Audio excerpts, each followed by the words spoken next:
8 times this year, our cast of drivers has ventured across the country to participate in multiple races at multiple different racetracks. But tonight we venture back home to the Queen City of Charlotte, North Carolina, home to the Charlotte Motor Speedway. Mile-and-a-half racetrack is home base for NASCAR, and tonight it's going to serve as the venue here for the 280 Truck Series. That 97, whose pit sign you're looking at right now, scored his first win last weekend at Bristol Motor Speedway. We'll see if he can go back-to-back this week, but it's going to be tough. Charlotte is a tight racetrack and one of the fastest on the circuit. Will his resolve hold out? Who will be able to take victory this evening? We answer that question and more tonight as Doug Argabright gets set to lead them to the start here at Charlotte.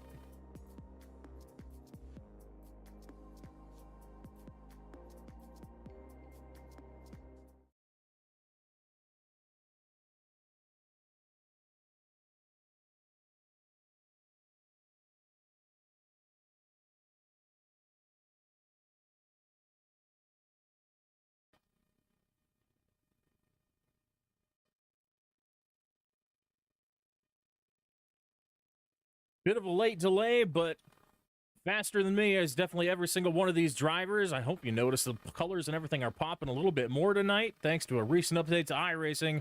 But let's put that on the back burner because we're getting ready to go green as Doug leads him down to the start on the inside in his number 41 McDonald's machine. Green flag in the air for lap 1 at Charlotte.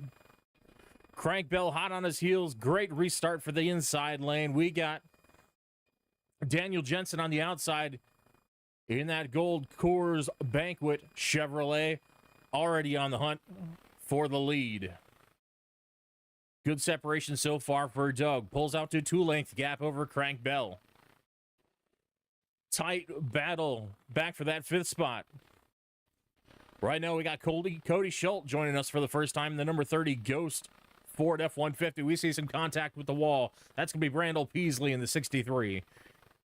He keeps it out of the racing groove and safely makes his way towards the back. Tip of the hat to Randall for keeping it nice and clean there and out of the way of everybody else after that bit of contact.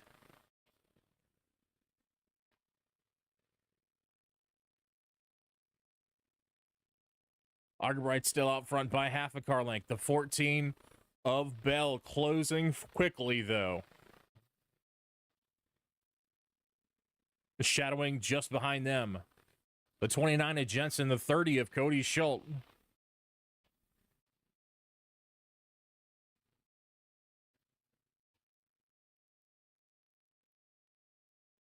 Side by side, Crank Bell to the inside. He's going to clear the 41. Will Argabright be able to take it back? Coming off the corner, not going to happen. Bell slides it in front. Give Crank Bell the lead at Charlotte on lap number 4.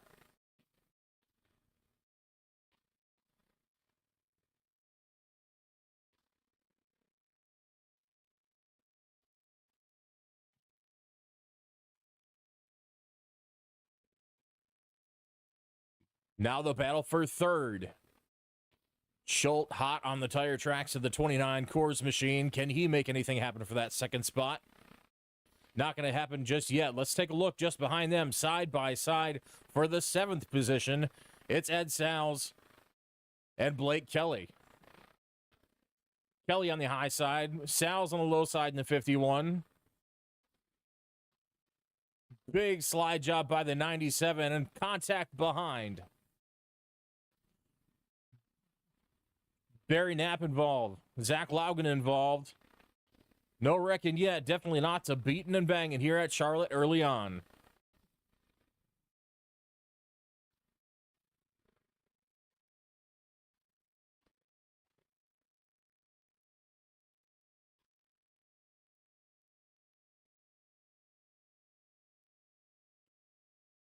No breathing room whatsoever. Oh, as we see Alan Blue gets spun in the back, gets hooked on the straightaway, and carnage ensues.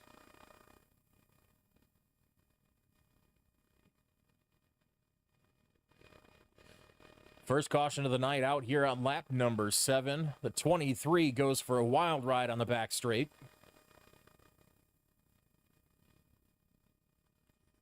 We'll take you back to the moment. Hopefully we can figure out what happened in this mess in the back. Taking a look now, you see I believe the 42 of Barry Knapp just behind Alan Blue. Let's go ahead and play this. Just gets in the right rear. Right rear hooks Blue into the outside wall. Nowhere for the 31 to go, but somehow stays out of it. We see the 9, Eric Camp, absolutely pound the inside fence.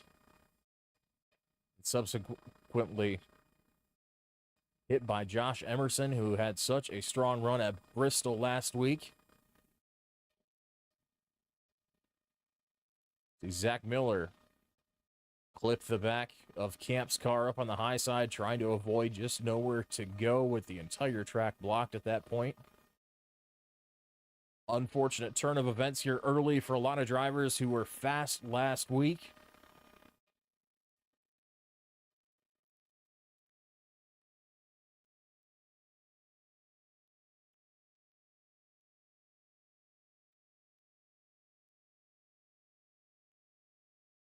Going to be an early use of the fast repair for a lot of these drivers. Unfortunately for them, Charlotte is a tight racetrack, and we will likely have more cautions.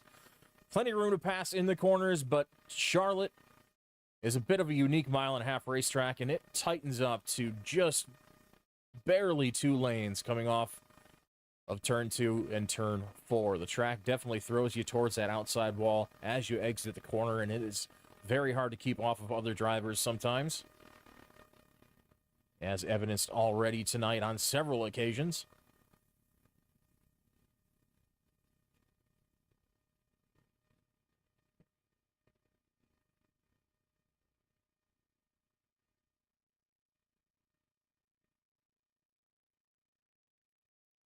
While we're cruising around, I mentioned last week Kyle Nadeau got his first win of the season on race number 8 at Bristol. That's going to put him at a comfy 50-points lead over his teammate Crank Bell in second place. Currently dominating the standings at 321 points. Zach Miller holding strong in third, as well as Jeff Dodson. Dan Jensen gaining 1 spot up to 5th. Sean Sullivan tied for 5th, actually, 223 for both of those drivers. Greg Burchett down to 7th spot. Peasley up several spots after last week. 4 spots gained. Brandon Torres, Nick Rossi both losing a spot. Torres, once again, not racing last week, so going to lose some additional points there. Zach Laugen gaining a good number of spots last week, as well as Ed Salz, who we saw was fast the entire day, had tons of pace at Bristol, and we expect more of the same here this evening.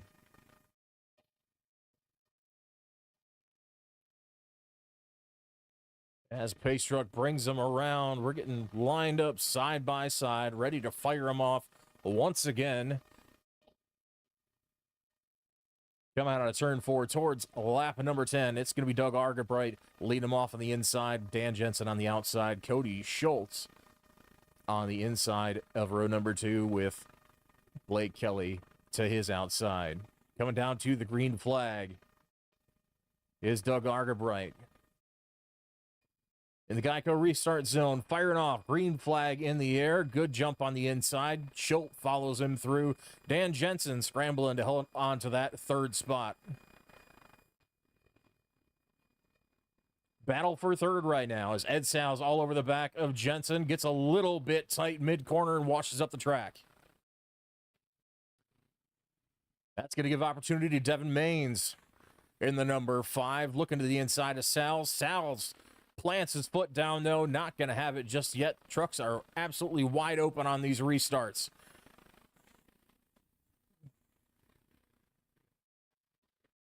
Barely a lift off the throttle whatsoever in the first couple laps on cooler, fresh tires. Everyone's scrambling to get every spot they can early before the field spreads out. Still side by side. Mains to the inside. Dotson to the outside in the 3. Side by side once again off of 4. Down the front stretch. Crossing for lap number 12. Still Dotson hanging on the outside. Little wiggle for Dotson there. Might give Mains an edge. Can't quite get clear yet. Dotson holds strong on the outside. Side by side in front of them as well. Dan Jensen trying to hold off Blake Kelly for the 4th spot.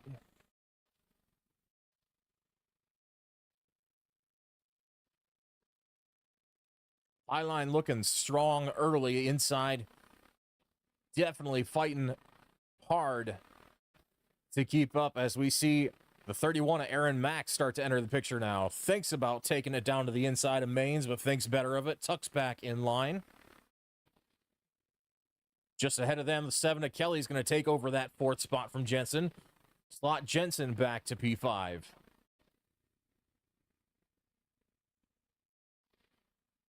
Argabright still comfortably out front by 3 car lengths at the moment. Sal's charging hard on the outside, trying to make up ground.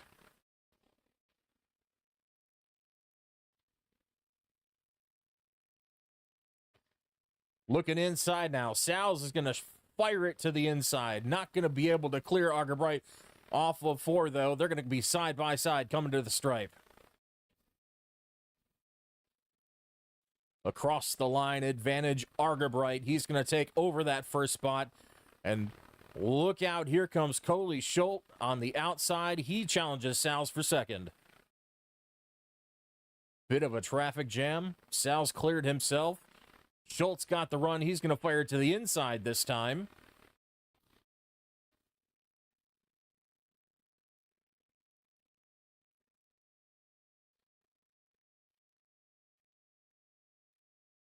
Blake Kelly all over the back of that 30 machine looking for an open spot. But Schultz all over the track as well, trying to do the same to Sal's just in front of him.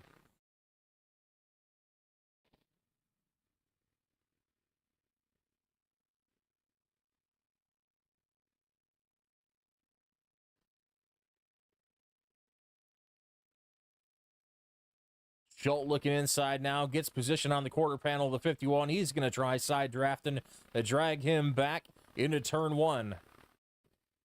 He's got position on the inside, but will he have the momentum to complete the pass? Not going to happen this time.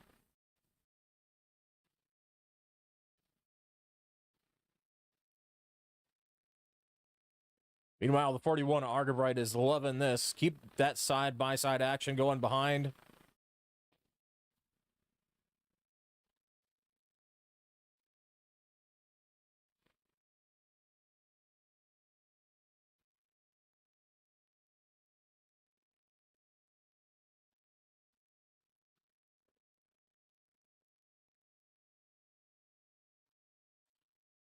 Still the battle for third. Blake Kelly, Cody Schultz. Kelly on the high side, starting to make a little bit of ground. Schultz starting to fall back just a little bit. Might be using up those tires a tiny bit early on the inside lane.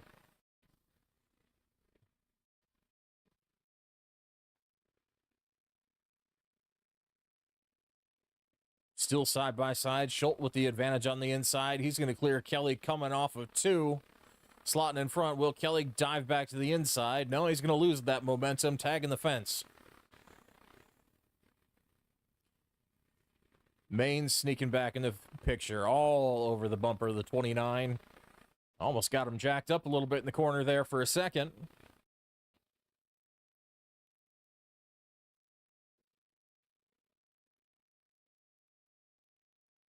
Run half a lane higher, trying to stay out of the draft of the 29, keeping some clean air on the nose. He's going to get position on the outside.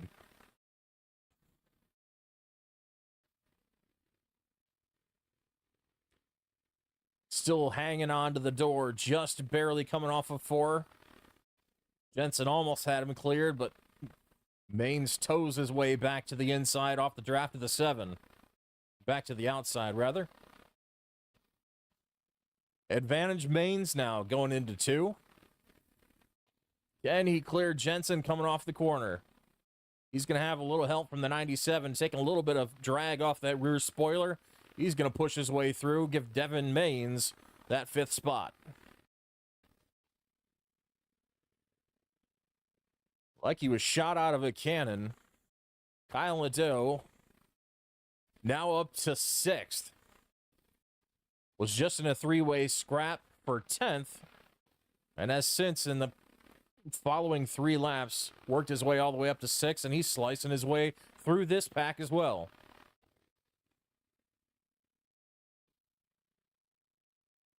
Little piece of the wall for Blake Kelly once again. Going to lose a little momentum as we see Kyle Nadeau absolutely sent it through 3 and 4. He's going to get positioned to the inside of the 5, and he might go after Sal's too. Side by side, Nadeau to the inside, Sal's to the outside. Side by side off of 2. Looking for the side draft. A little bit of a wiggle by Sal's makes him think better of it. The 5, Devin Maines is going to follow him through as well.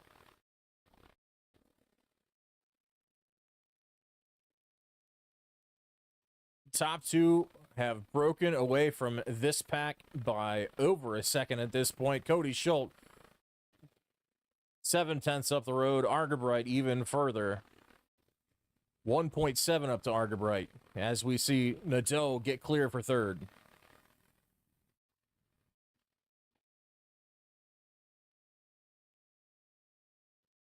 Now the battle for 6th. Aaron Mack falling back just slightly, losing some momentum there. We see Blake Kelly falling back as well.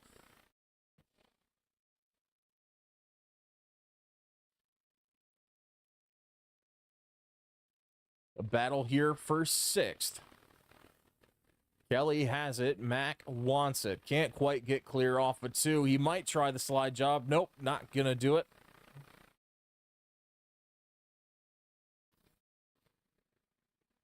Still side by side as they enter 3 and 4. Mack to the inside. Kelly to the outside. Got some lap traffic to contend with in the 46 on the inside. Everybody going evasive. That's going to give Kelly the spot back for now, but Mack's not done yet. But at the same time, he's got Frank Bell on the outside. That 14 starting to work his way back forward after an initial loss of a few spots. Slides it down in front of the 31, and he's going to go after Blake Kelly's number 7 machine.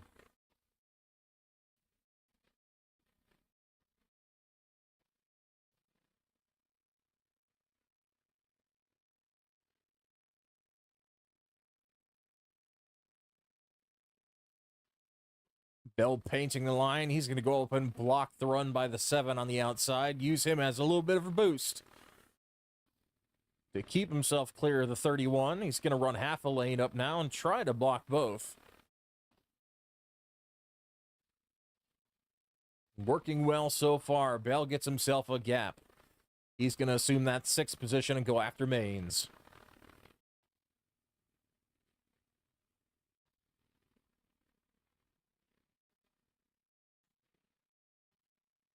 Up front, another battle brewing. Cody Schultz falling into the claws of the 97 of Kyle Nadeau. To the inside. Position on the quarter panel. They're going to be side by side, door to door at the stripe.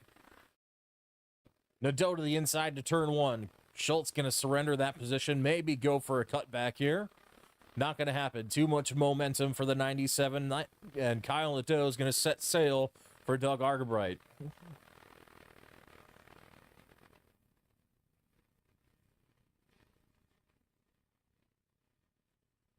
Returning to this battle, it's going to be Crank Bell on the outside, Devin Maines on the inside. Bell going to get the advantage here and take the position as well. Aaron Mack following him through on the outside. Devin Maines continuing to slip through the field. It's back to P7 now.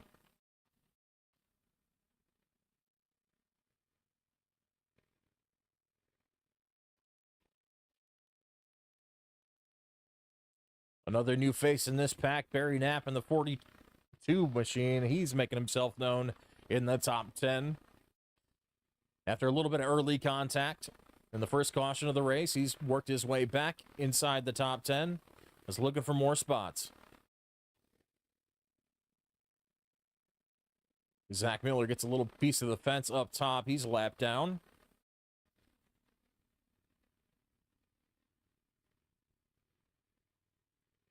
Knapp to the inside of Maines. Maines getting a little bit loose, sliding down the track. That's going to lose him some momentum as well, as we see the 31 getting the wall just ahead of these two.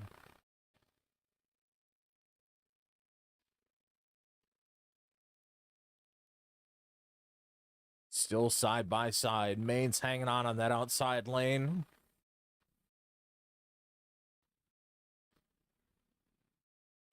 Making it as tough as possible for Knapp to get by, but he finally completes the pass off of 2.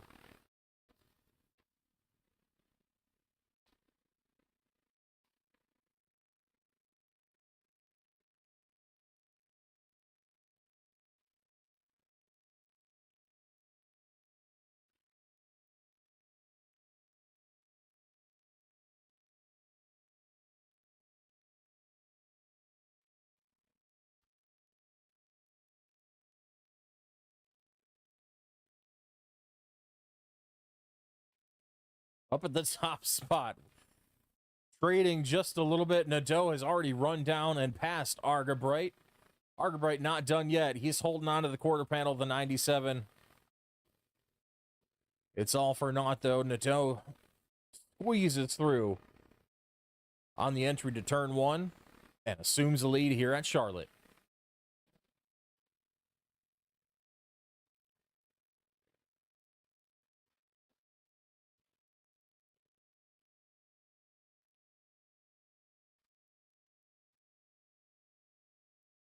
See, lurking back in 4th place and gaining quite a bit of ground on the leaders. Dan Jensen biding his time back here. At one point, about 2 seconds back from the leader. He's now cut that down to just 1.3 and closing, as you can see by the gap on the timing tower.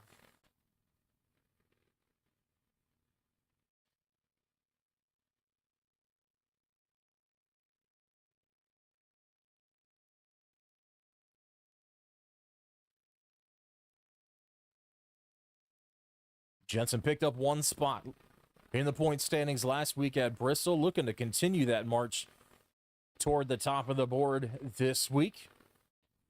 So far, well on his way to doing that. P4 currently. And still closing the gap to 1st.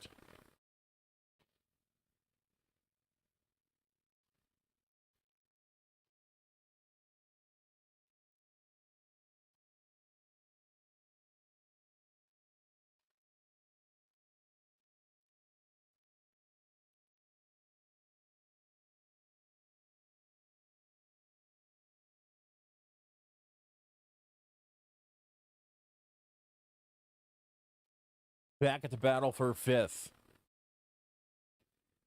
Aaron Mack looking for position on the 14 of Bell.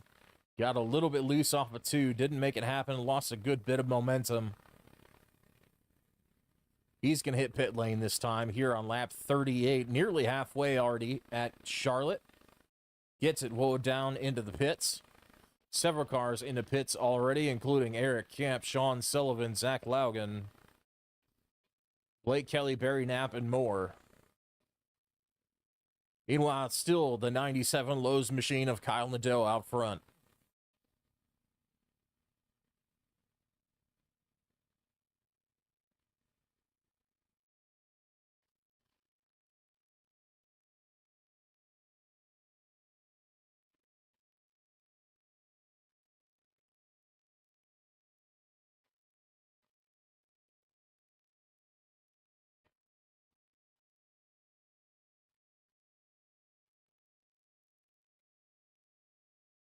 Dan Jensen, Jeff Dotson. Ryan Bailey, Spencer Smith, and Doug Argabright all hitting pit lane now for their first service here on lap number 40. Kyle Nadeau stretching this pretty well so far. We'll see if he comes in this time by. Will be one of the last cars to do so.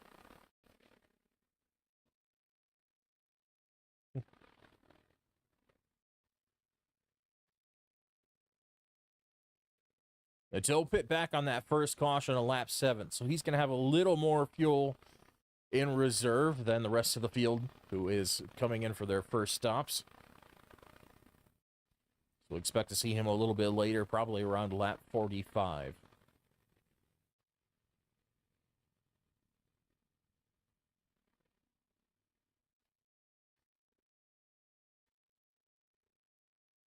A lap down with Nadeau out on track still, but still fighting for that.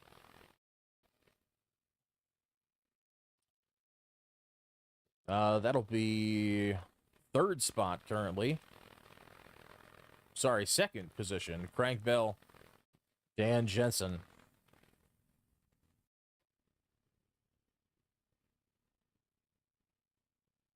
We'll see if Jensen hangs on here. We saw strong long run speed out of his number 29 truck on the first fuel run. We'll see if we maybe changed anything up for this run or if we're looking at more of the same. Seemed to be working out pretty well. Was gaining a few tenths on first place right before he took his pit service. I do apologize. For some reason, iRacing audio was disconnected, so hopefully we'll be able to hear some trucks now.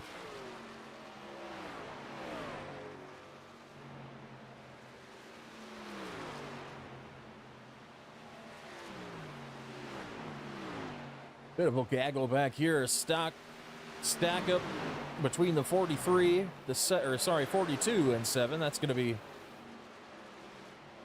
Blake Kelly and Barry Knapp side by side with Argabright and Sal's just in front of them. Two good battles going on here. Argabright's going to have the advantage over Sal's, but knowing Sal's, that's not the end of it. He's looking to cut over. He takes a late entry into 1 and tries to get momentum off of 2. Didn't quite work. He's falling back towards the 7 now. It'll be a 3-way battle here for 5th. Kelly to the inside, Sal's to the outside, the 51. Door to door as we cross for lap 45. Down to turn 1. Kelly sends it hard, painting that inside blue line. Keeping good pace with Argabright. And is able to just clear Ed Sal's off of 2.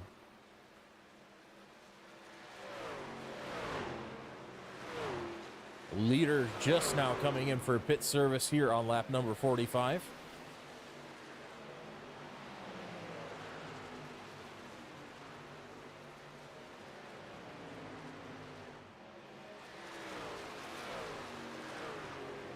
Losing a little bit of time to the fresh tires throughout the field, but we'll see how the strategy pays off. Getting on a bit of an off cycle for tire strategy. Trying to play the long game for the race, and we'll see how it works out. One of the only lead lap cars on that strategy right now is Nadeau.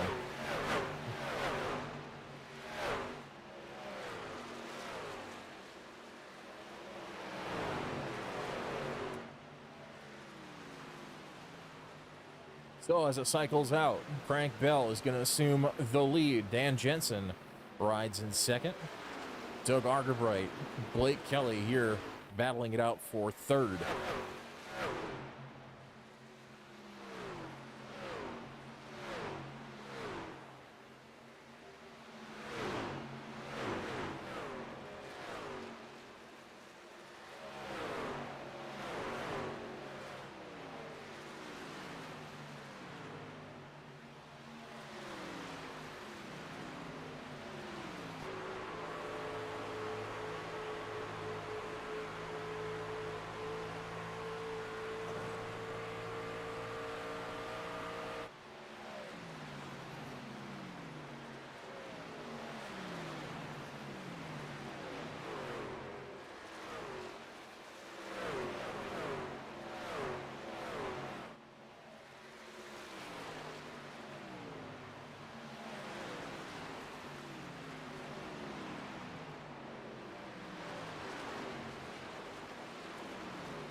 Jumping back to 14th spot. Sorry, 13th and 14th. This could be Aaron Mack and Jeff Dotson going at it.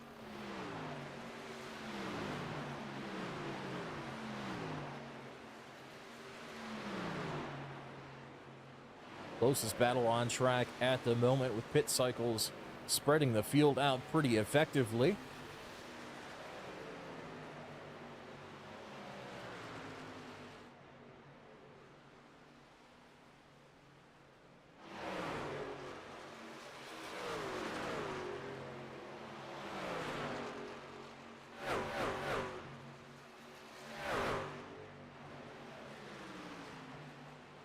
Can only assume must have been some sort of pit mistake by Cody Schultz.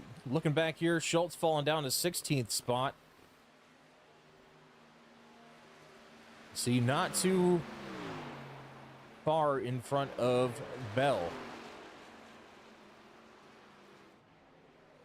Schultz had been battling up inside the top 4 pretty much all day so far. See, the recent pit cycle relegate him back to 16th.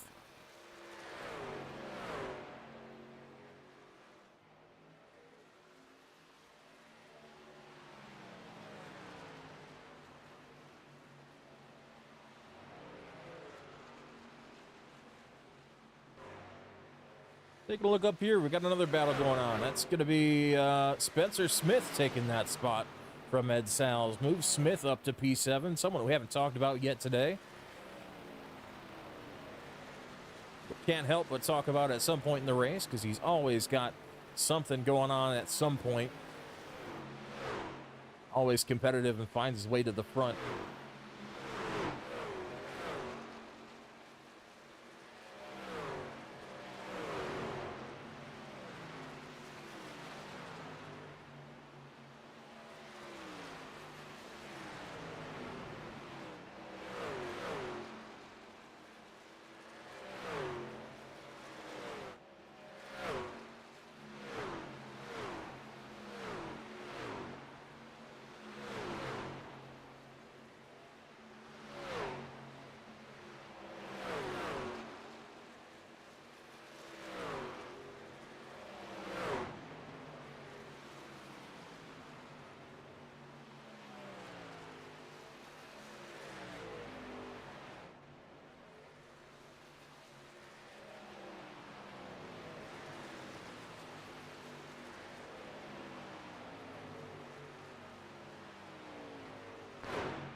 Out front, we're seeing the margins start to narrow from a full second down to just a half a second now between Frank Bell and Daniel Jensen. The 29 starting to creep into the picture for that first spot, as well as the number 97, of course, on fresher tires by 6 laps. Thanks to the off cycle on pits, he has blistering pace right now.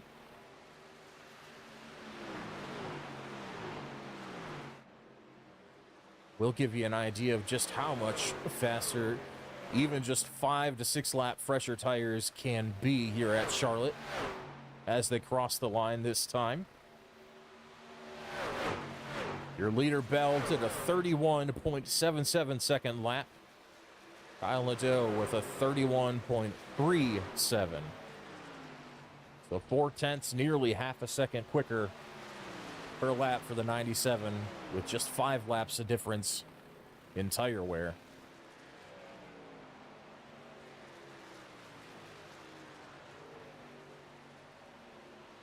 Playing that off strategy seems to be paying off so far, as he's already caught the front 2. Sending it to the outside, looking for position on Jensen. Jensen leaves the door open. Sees the momentum coming, but he's going to try to pin Nadeau to the top behind Frank Bell. Bell slides down. Will he slide up and block the 97? Not going to happen. The 97 is going to go side by side for the lead off of 4. Not a whole lot either one of those trucks can do against the fresher tires.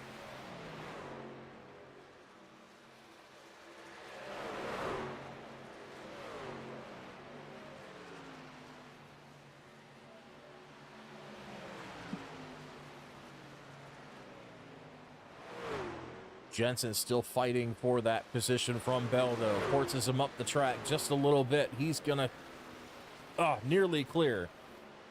Bell with the momentum on the high side, though. He comes back. They are door to door entering turn one.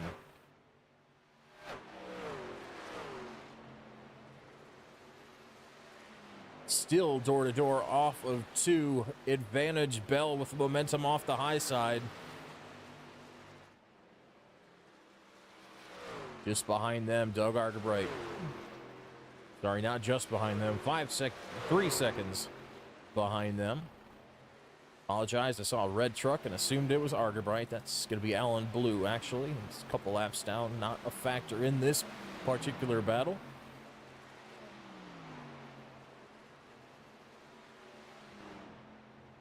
Jensen with the pace just cannot find a way to overcome the momentum on the high side. One of the harder things to do at Charlotte is make that pass on the inside, because that outside is the most effective defense mechanism that you have as the lead car. Hang out on the outside lane for a couple laps, make that car behind you wear those tires out in the inside lane.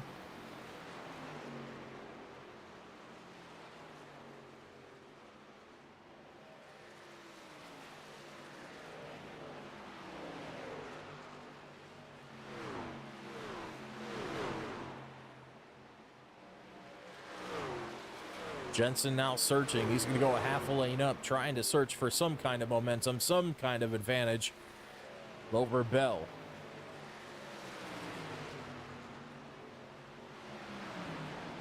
He can get there, half a car length now back.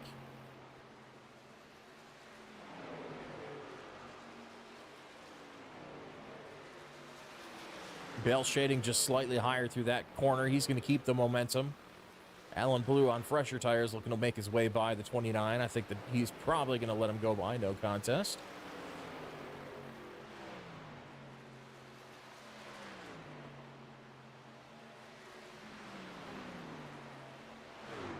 Jumping back to the battle here for the 31 and the 3. Dotson and Maines trying to settle it for P10. Or sorry, Mack and Dotson, not Dotson and Maines. This is P9. Maines just a couple seconds behind. You see in the background of the picture there.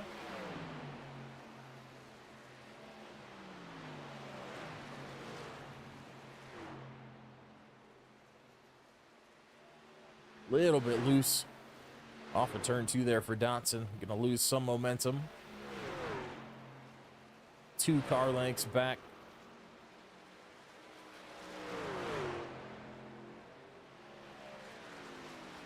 Good exit off of 4 there. Is going to gain a little bit of ground, down to 1.5 car lengths.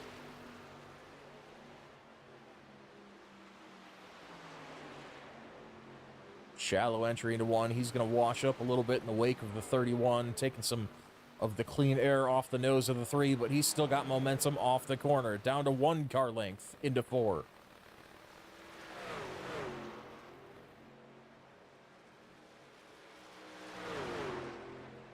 Max sliding up to take the air off the nose of the 3 again, but he gets loose off of 4. The 3 is there. The 3 is to the bumper of Mack and the 31. Looking to the inside to turn 1. Trying to play the same strategies you used last lap, fading to the inside and letting it drift up to the outside lane to try to get that momentum off the corner. But Aaron makes a good read there and slides up and blocks that air.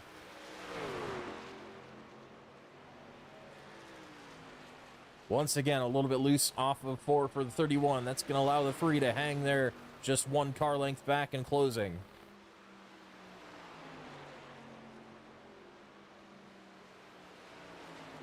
Looking to the inside now. Will he be able to get position down the back straight? I think he's got it. Just getting inside the quarter panel of the 31. Side by side, 31 might have an advantage here, but remember, he's been getting loose off of turn 4. Can he hold it steady this time? He does, and he's going to defend for that 8th spot.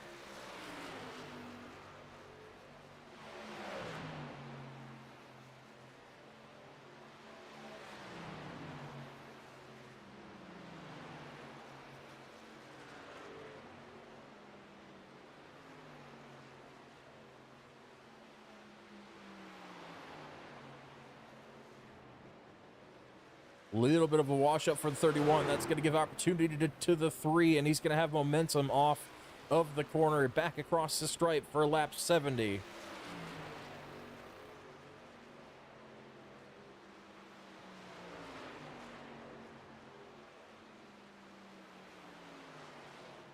Big wash up there through 1 and 2. Oh, the 3 gets loose off of 2.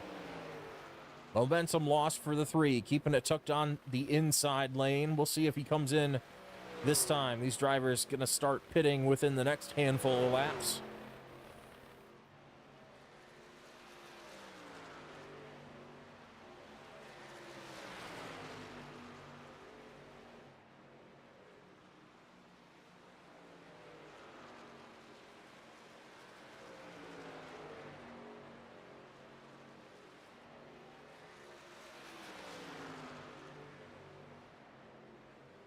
Forty laps to go at this point, just outside the fuel window for these cars.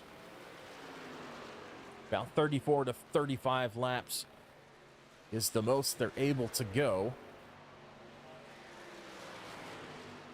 So expect to see them stretch it as much as they possibly can. Sorry, restate that. I believe 37 laps is the fuel window. So 40 laps is just outside that. If they can manage getting that 37 lap window, they will be doing all right for the finish, as long as we don't have a last lap caution. That'll set them up for green, white, checkered, and that's when the fuel situation gets a little bit hairy.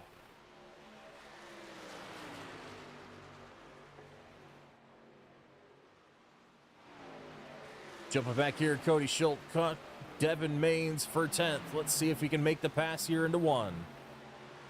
Dives it deep into turn 1, side by side, still door to door off the corner. Advantage Maines with the momentum. Schultz hanging on. Might complete the pass here. It's going to be close. Just has enough room. He's going to slide up in front of the 5. Move Cody Schultz to P10 in the 30.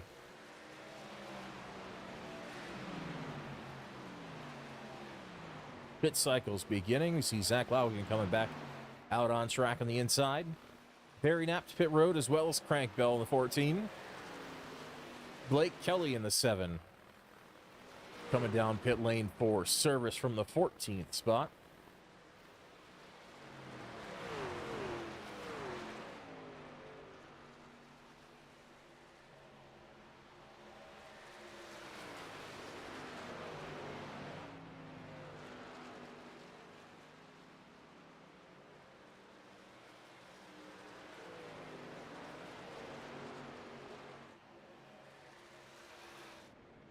Four leaders coming down. Doug Argabright, Spencer Smith coming down for service from 2nd and 3rd place, respectively. Remember, Nadeau on slightly different pit strategy. We see him here maybe doing a bit of fuel saving.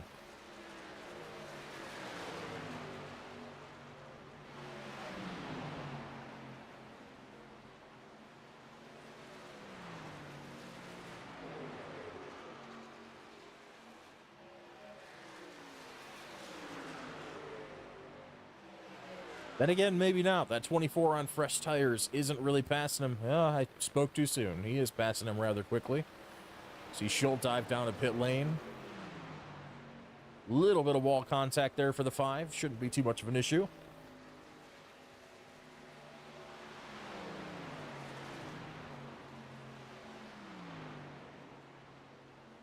Once again, expecting another 5 to 6 laps for this 97.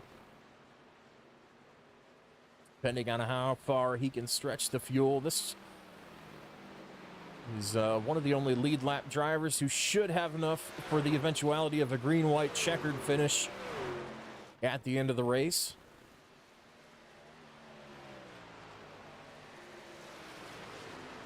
But with as important as tires are, the question at that point would be, do you come down for tires or do you keep the track position? We've seen how quickly even 5-lap pressure tires can absolutely chew through the field.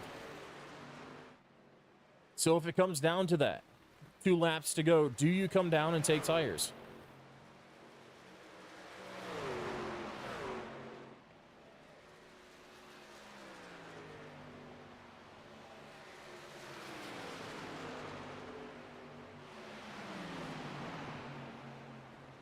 But that would assume a late caution. None happened so far during this pit cycle. Everyone gets in and off, on and off of pit road cleanly. Seeing the 29 of Jensen coming through to unlap himself now.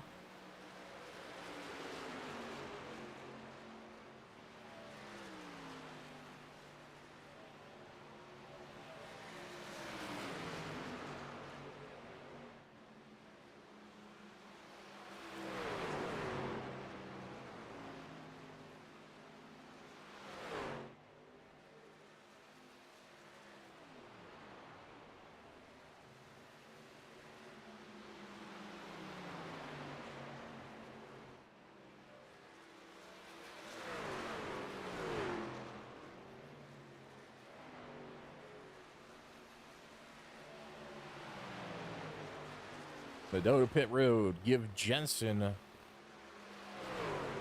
the lead next time by. Jensen now back on the lead lap. Going to come around and assume the lead after Nadeau comes in for pit service. Jensen with a 9-second gap back to would-be second-place driver Crank Bell.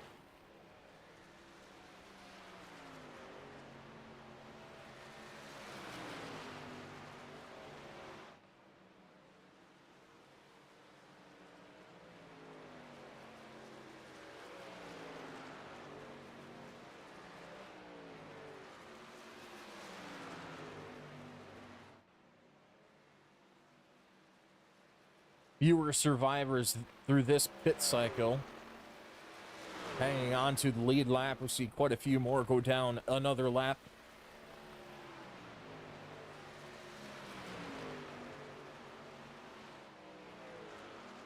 The best a lot of these drivers can hope for at this point is a caution. So far, this race being played very well by the top several drivers, extending the lead every time they come down pit lane under green. But remember, Nadeau has many laps fresher tires at this point.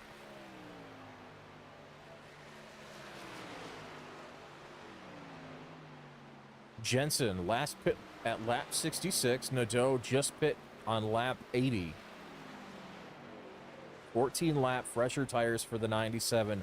But will he have enough time to make up that ground? 10 seconds from first to third. Nadeau with the freshest tires in the field. Bell with semi-intermediate tires. He came back on lap 73. So Jensen definitely the oldest tires out of these three. But does he have enough of a gap? Still increasing his gap back to Bell. I don't think Bell is going to be a factor for the lead unless we see a caution.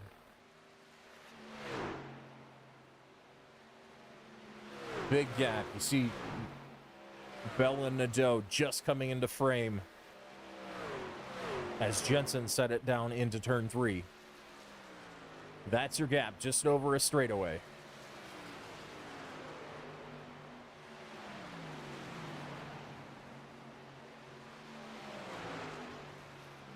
From 10 seconds down to 7.7 now. It's going to be fairly close.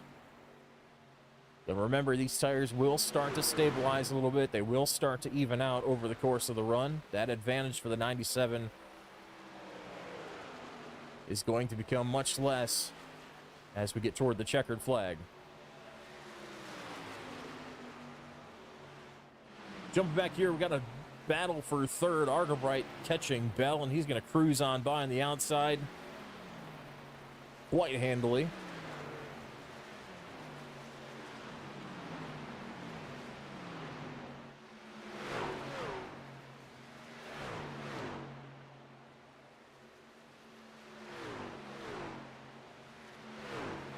Blake Kelly back up in the top 5.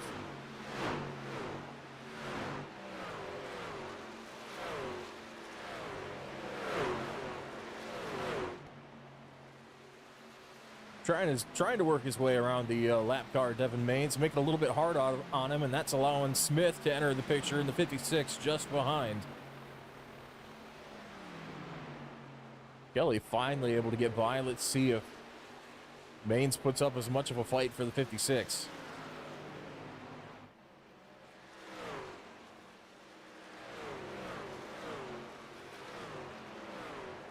Cleanly gets by, holds a lot of momentum doing it. 56 on the charge. 1 car length back from the 7. It looks like he'll get there by turn 1. He's got a nose to the inside of Blake Kelly for 5th.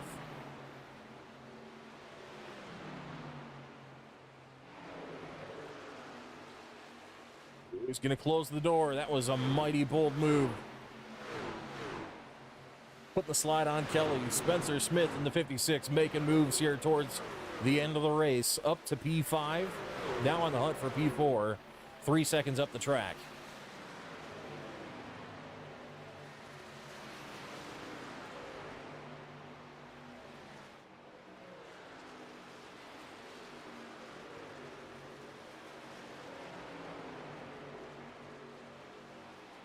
Ryan Bailey gonna get to work. Both him and Devin Maines are a lap down, but this is 4th position. It's gonna be for 13th, this battle between the 5 and the 10. Nearly some contact with Kelly on their way by.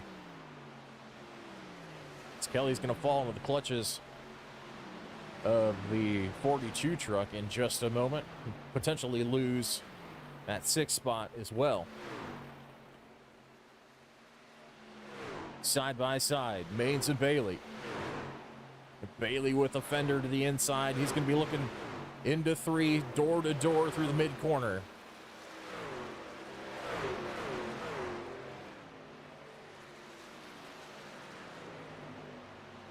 The 5 with a very loose race truck all night. Makes holding that momentum off the exit of the corners a little bit more difficult, as we've seen on several occasions, and it looks like he's going to have to surrender this one to the 10. Ooh, catches a little bit of fence off of turn 2.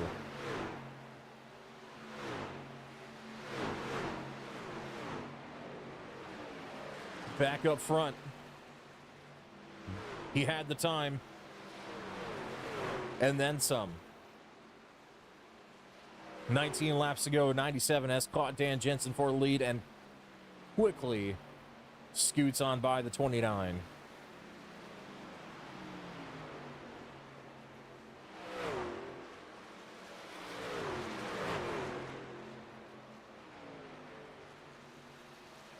Jensen doing everything he can to hang on to this thing. Remember, pitting on lap 66. He's now nearly on 30 lap old tires.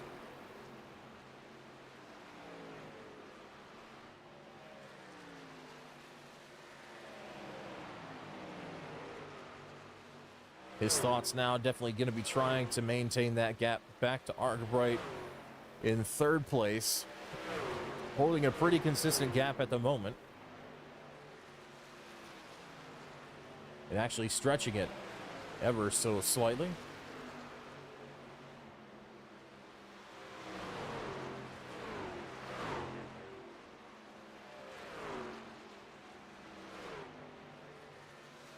Meanwhile, Nadeau checking out in the lead. 1.4 seconds, the gap already.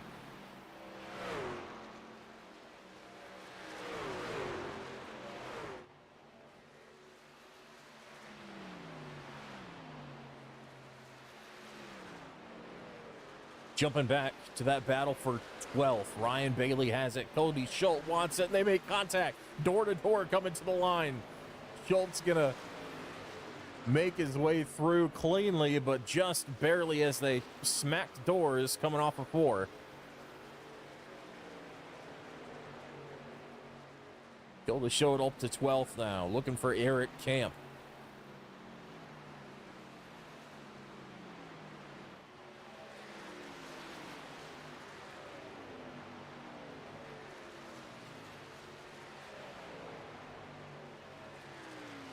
Camp been quiet all day, but made a pretty decent recovery after being involved with some hard contact to the inside wall early on.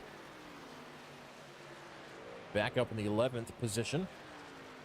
Slowly and steadily gaining throughout the day, trying to salvage what he can off a not ideal start back on lap 7.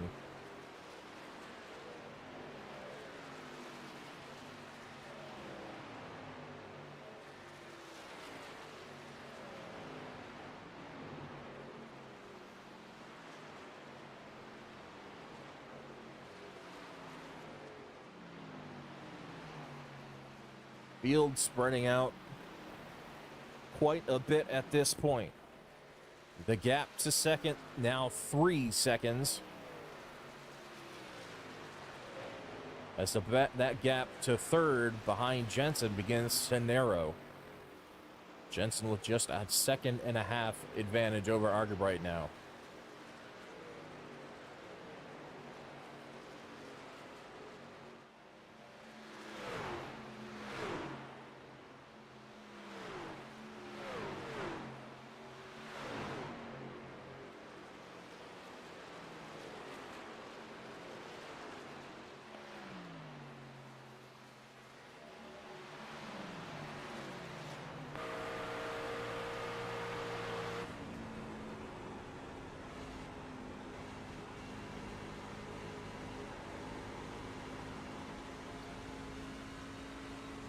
On board with Argerbury now. Looking for that second spot. He's got the gold Coors Banquet number 29 in his sights. 1 second now, the gap to second.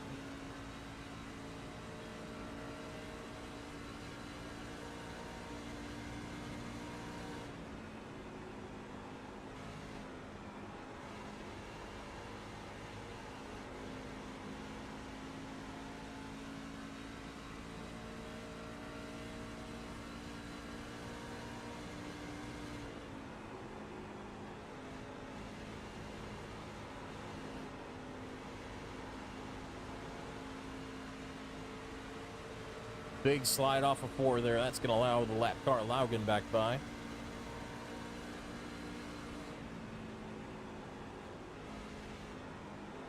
Seven-tenths of a second now the gap as we cross for lap 101. That's going to be 10 laps to go here at Charlotte Motor Speedway.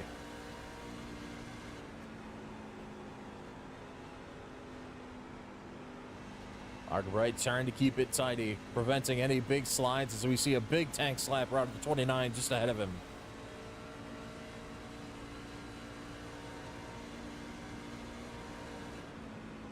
Holding on for dear life is Daniel Jensen in the 29. 40-lap old tires at this point, nearly. Stretching the fuel and stretching the tires to the max. As he's going to call it. He's going to come down pit lane for service. Doesn't think he can make it. So move to the 41, Doug Argerbright up to P2.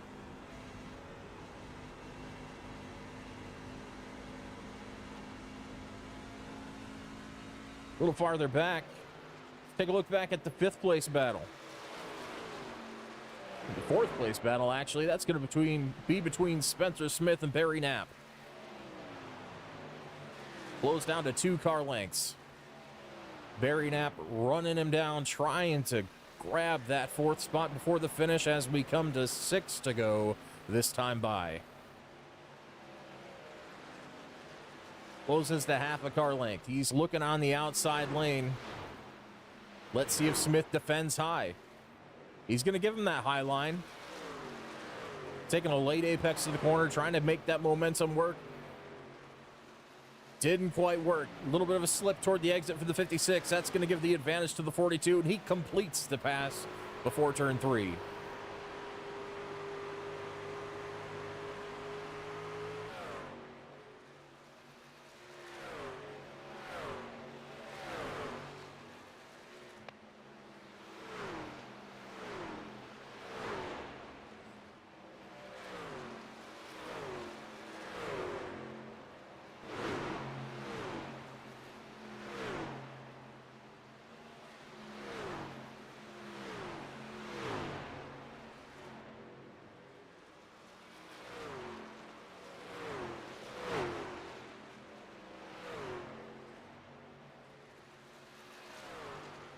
Still a close battle. Smith not letting Knapp out of his sight. Hanging on. Keeping the 4th place position in touch. Behind by 4 car lengths now. Skipping up the track a little bit. We got another battle brewing in the closing stages of the race. A 14 making moves. 5 car lengths back from the 41 for 2nd place. Rapidly running out of time. 4 to go at the line.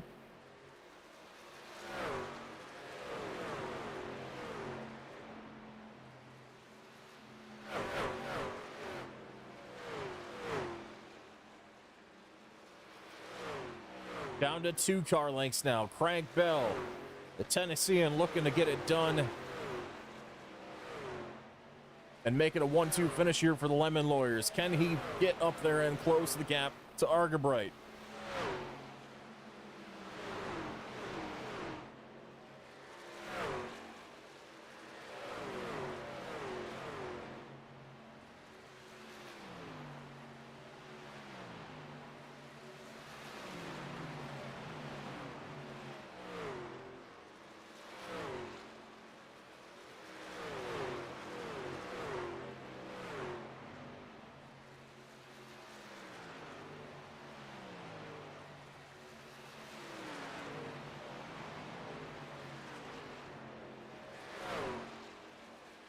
There's your visualized gap between lap 103 and 108.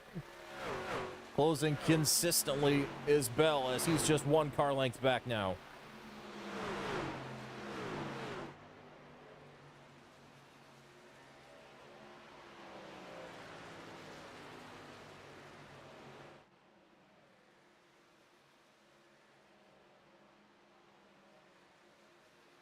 White flag is in the air. Can he get it done? It's 4 car lengths, the gap between the 41 and the inverse number 14 of Crank Bell. Nadeau going to take the win in the number 97. He's going to come across the stripe and claim back-to-back victories at Bristol and Charlotte. Argabright's going to hang on, as it looked like maybe Crank Bell out of fuel at the line.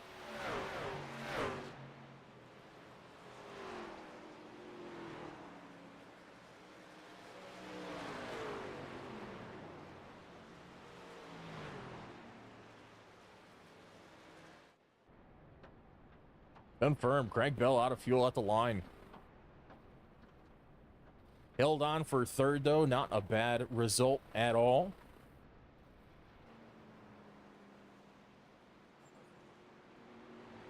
Rounding out your top 5, Spencer Smith, 4th place. Barry Knapp, 5th. Aaron Mack, 6th. Blake Kelly, the number 7, rounds it out in 7th. John Sullivan in the 2. Solid day. Wraps up the race with an 8th place position. Jeff Dotson, 9th place. And the last of the top 10 was Dan Jensen in the 29. After being out front most of the day, had to come in late for a pit stop to top off on fuel, but maintains the top 10. But the man of the night, with back-to-back victories, is Kyle Nadeau.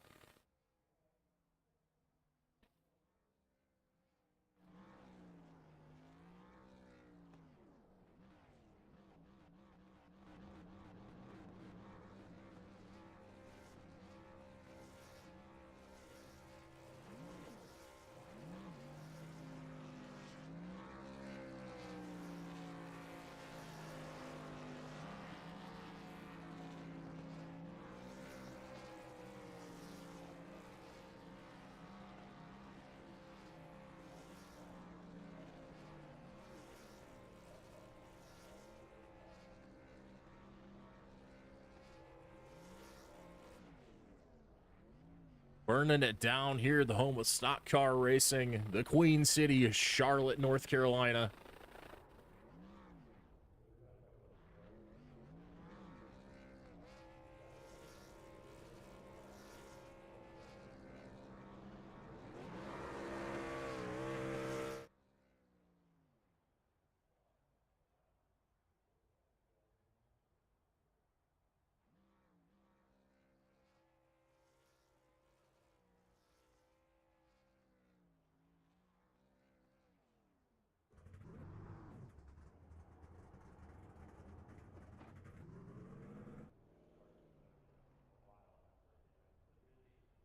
Celebrating with teammate Crank Bell.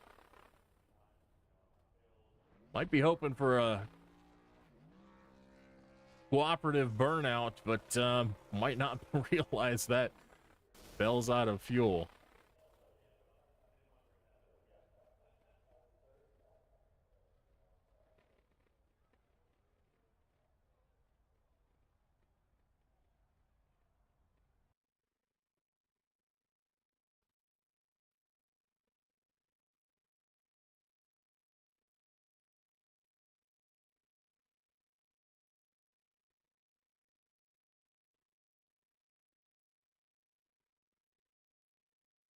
All right, we're going to go ahead and toss up our race results quickly. Of course, Kyle Nadeau claiming victory by 7 seconds over Doug Arterbright. Craig Bell, his teammate, finishes third. Spencer Smith fourth. Barry Knapp, strong day out of that 42. Rounds out the top 5. Aaron Mack in the 31 rallied back throughout the day after slipping back towards the teens, ends up back in 6th spot. Blake Kelly in the 7 finishes 7th. Sean Sullivan 8th. Jeff Dotson 9th. Dan Jensen, after his late pit stop, finishes 10th. Cody Schultz dropped back to 11th after a strong start today. Eric Camp rallies back to 12th after a big wreck early. Ryan Bailey 13th. Zach Laugen 14th. Devin Maines in the 5 down to 15th at the end of it. Zach Miller 16th. Alan Blue 17th. Randall Peasley 18th.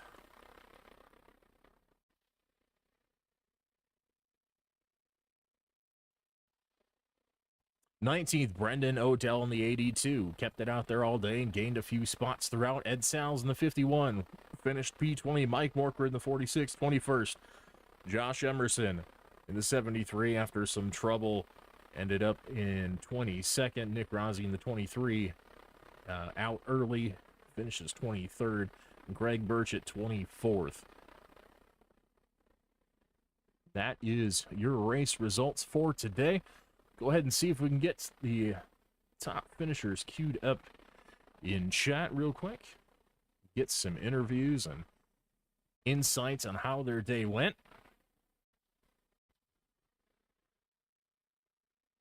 All right.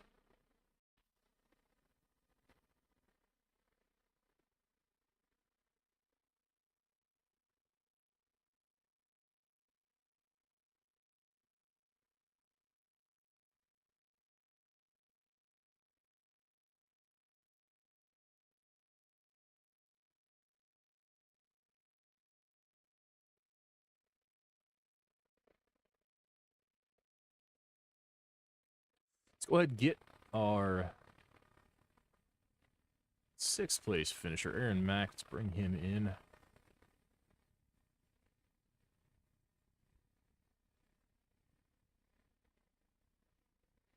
All right, let's do a bit of a sound check. Aaron, can you hear us up here in the booth?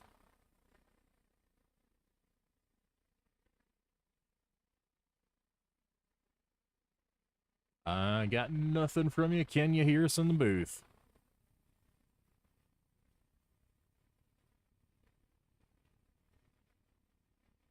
All right, we'll give a minute to figure out the sound issues, hopefully.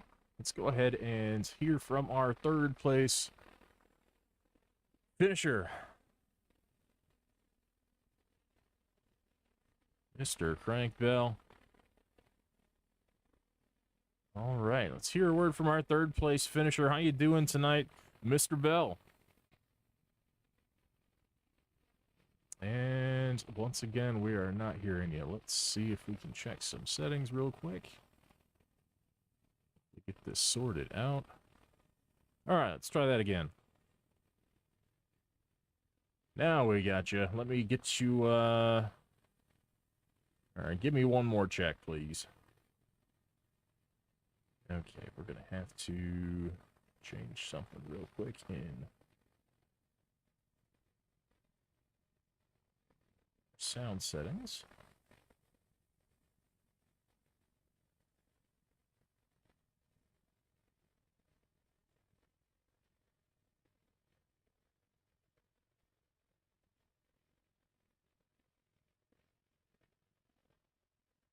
Now we should be doing all right. Yeah, All how's it right, sound? there we go. Okay. Just want to make sure we get the whole interview this time. That's been a bit of a problem so far, so far this season. Every other week we got some Discord sound issues, so we got that worked out anyway for the whole thing. So, all Good right, deal. well, pretty solid day for you throughout for being on a pretty much the same tire strategy as well. We saw your teammates switch it up and have a few lap fresher tires at the end, but you held on with just enough fuel at the end.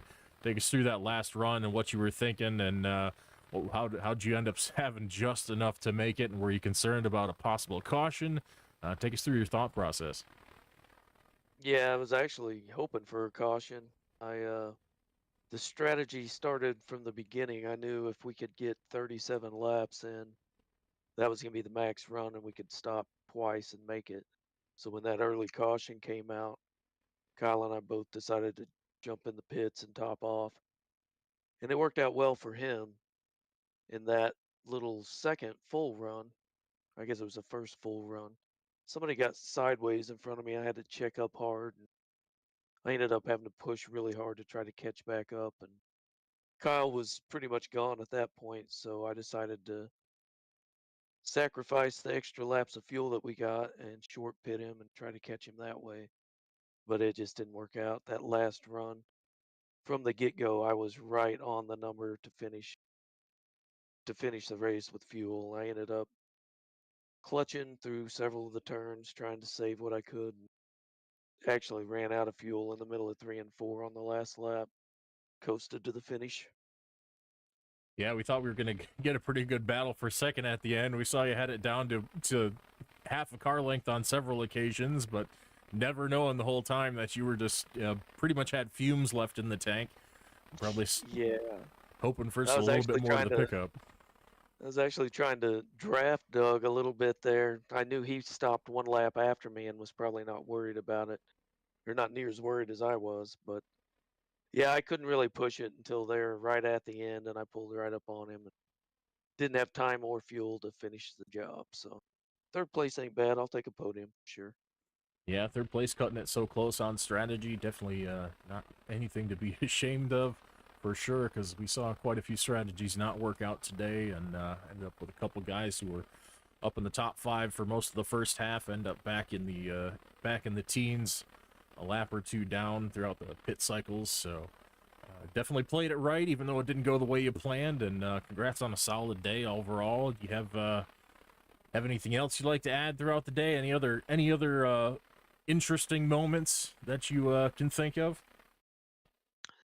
No, that was really about it. I guess when we started, I got by Doug pretty early after he was on the pole and I got that fresh air and felt really good then. And then that caution came out quick. And I wish it would have just stayed green. I could have stayed up front the whole time. I think that would have been better. But you live and you learn. You never know how these things are going to play out with caution and whatnot. Yeah, we seem to see that you had a pretty good long run speed. You definitely seem to conserve your tires uh, really effectively. Saw, I think it was the end of the second run there. You were definitely making moves and starting to gain on a lot of guys. So definitely had the speed. Just could have gone a little bit differently for you, but overall not a bad result. How you feeling about Richmond next week? You excited? Is it not one of your favorite tracks, or not one of your favorite tracks? What's your outlook on that? Yeah, I like Richmond. I mean, it's not my favorite track. I don't know that any short tracks are really my favorite tracks. I like the mile and a halves and the oddball mile tracks like Dover and Darlington, but Richmond's all right. I like the banking on it. It's nice and wide. Turn two gets tricky. We'll have to be really careful in this league not to get ourselves in trouble and cause a big pile up. But if we keep our nose clean and back the corners up, maintain your tires, that'll get you to the end, and we'll be in good shape. Absolutely. I like to think we've set the bar for cautions already, so it can only go up from here. Fingers Yeah, crossed. So hopefully next week it, goes pretty good. It'll be exciting one way or the other. absolutely. Yeah, I'm looking forward to it.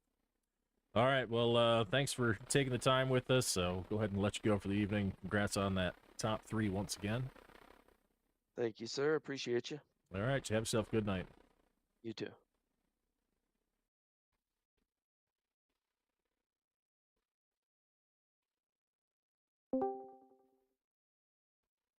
We probably never thought we'd see a Canadian dominate the southern tracks of NASCAR, but here we are for the second week in a row. Our winner, that number 97, Kyle Nadeau. Kyle, how you doing? Oh, I'm doing pretty good now. I got that second place monkey off my back. Off indeed. You went and you'd gone and buried the thing, and not looking back at this point. Back-to-back wins. Got to be feeling pretty good about that. Take us through your race. We saw you had a little bit of off strategy from everyone else that gave you a little bit fresher tires throughout the majority of the race. Kind of wondered what you were up to on that lap 7 caution. Did you plan to come down at that point, or were you gonna run it out a little bit longer, and the caution just played right into your strategy? How'd that work for you? I've actually never been more happy for an iRacing glitch. I unchecked my tires and it gave me two right sides.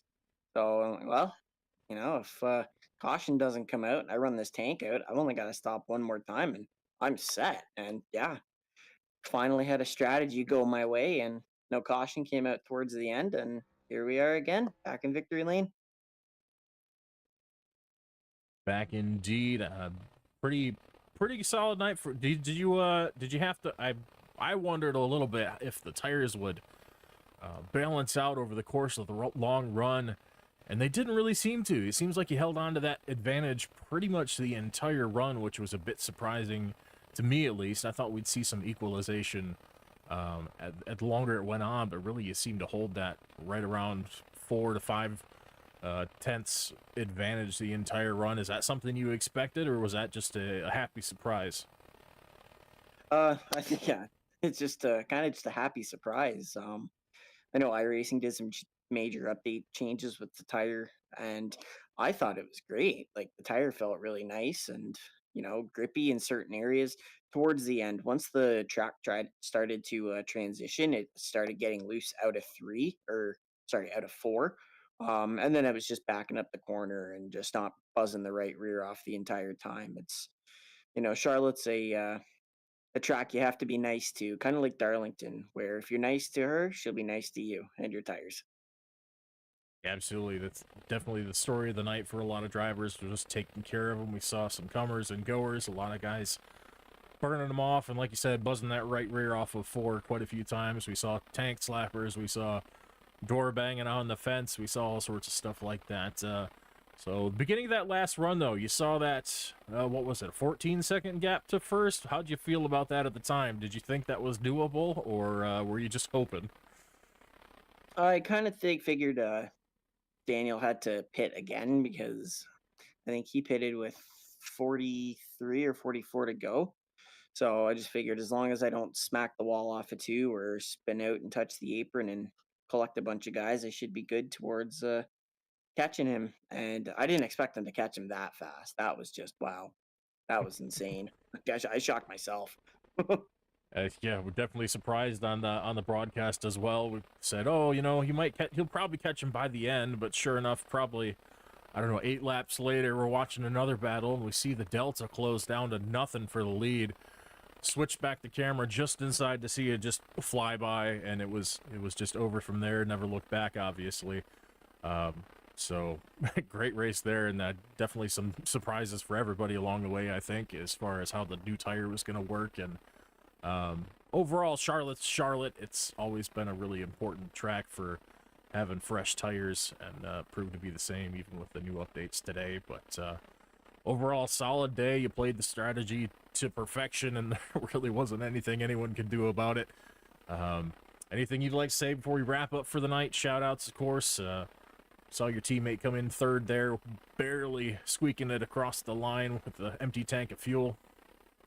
Yeah, and give a shout out to you for broadcasting, my girlfriend for letting me do this on Thursday nights and understanding how important it is to me. I love you. I want to say hi to my parents and an early happy birthday to my dad tomorrow. I love you guys. I want to thank you for broadcasting. Crank for that was actually Crank's strategy, and it worked perfect for Team Lemon Lawyers. So everybody out here for having a nice clean race. I know the last few races have been a little tricky, but looks like we got it cleaned up and all green out from here on out. And you, Adam, for broadcasting. I think that's it. All right. Works for me. That's been words from your winner, your back-to-back winner, looking for the three-peat next week at Richmond. And we'll go ahead and just verify the date on that. That'll be next week, December 19th, right back here on Faster Horses Media. But thanks, Kyle, for taking the time, and congrats on that second win in a row. You broke through in a big way. The monkey's officially gone and never to be seen again, I think. So we'll be looking forward to the rest of the season and next weekend at Richmond for sure. Me too. All right, let's go to Richmond. All right. Take care, sir. I'll go ahead and let you go for the evening.